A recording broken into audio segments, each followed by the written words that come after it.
Sir ఇది Amla capsule, vitamin C పుష్కలంగా ఉంటుంది, ఉసిరిని తయారు చేస్తారు. ఇది అలోవెరా కలబందను తయారు చేస్తుంది. మొత్తం బాడీకి ఒక క్యాప్సిల్ వేసుకుంటే రెండు కొబ్బరి బొండాలు తాగితే అంత కూలింగ్ చేస్తుంది. ఇది నీము రక్త శుద్ధి కర్మాగారం, ఓకేనండి. శరీరంలో ఉండే రక్తాన్ని శుద్ధి చేస్తుంది. ఫ్యూచర్లో షుగర్ అది రాదు. చాలా చాలా బెనిఫిట్స్ ఉంటాయి. నోటి దుర్వాసన కానీ, చిగుళ్ళు వ్యాధులు కానీ. ఇదండి నోటి దుర్వాసన అంతా తగ్గిపోతాయి. మన పేస్ట్ వాడాలి, అది కూడా వాడితే సరిపోతుంది. ఇది flax seed oil, omega 3 fatty acids ఉంటాయి. శరీరంలో ఉండేటువంటి చెడు కొలెస్ట్రాల్ తగ్గిస్తుంది. ఇది గ్లూకోజమైన్, జాయింట్కి మధ్యన లేత కొబ్బరి లాంటి చికెన్ లాంటి పదార్థం ఉంటుంది, సైనోవిల్ ఫ్లూయిడ్ అంటారు, అది తయారు చేస్తుంది. ఇది క్రిల్ ఆయిల్ అనమాట. క్రిల్ ఆయిల్లో ఆస్ట్రాజాంతిన్ ఉంటుంది, జిఎల్ఏ ఉంటుంది, ఒమేగా 3 ఫ్యాటీ యాసిడ్స్ ఉంటాయి. దీనివల్ల ఏంటంటే బ్యాడ్ కొలెస్ట్రాల్ తగ్గి గుడ్ కొలెస్ట్రాల్ ఇంప్రూవ్ అవుతుంది.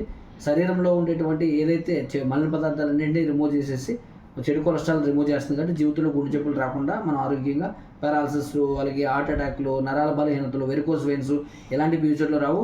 కళ్ళు అన్నింటికీ ఉపయోగపడతాయి. ఇందులో ప్రతి ప్రొడక్ట్ కూడా ఒక్కొక్కటి 10-15 రకాల బెనిఫిట్స్ ఉంటాయన్నమాట. ఎగ్జాంపుల్ చూడండి.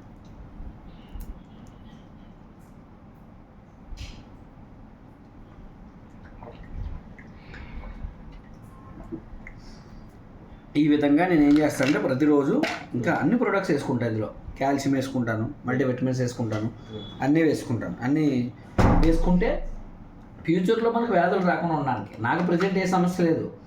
సమస్యలు ఎందుకు వస్తాయంటే తినే తిండిలో బలం లేకపోవడం వల్ల. ఆ తినే తిండిలో లేనటువంటి బలాన్ని, పోషకాలని క్యాన్సర్స్ రూపంలో భర్తీ చేస్తున్నాం.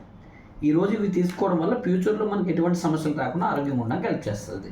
ఇలాగా జబ్బులు ఉన్న వాళ్ళ కోసం కాదండి, ఇవి జబ్బులు రాకుండా ఉండడం కోసం. రూల్ ప్రకారంగా జబ్బులు ఉన్న వాళ్ళ కోసం మనం ప్రిపేర్ చేయకూడదు. జబ్బులు రాకుండా ఉండేందుకు ప్రివెన్షన్ కోసం వాడుకోమని చెప్పాలి. అది సార్, రైట్ సార్.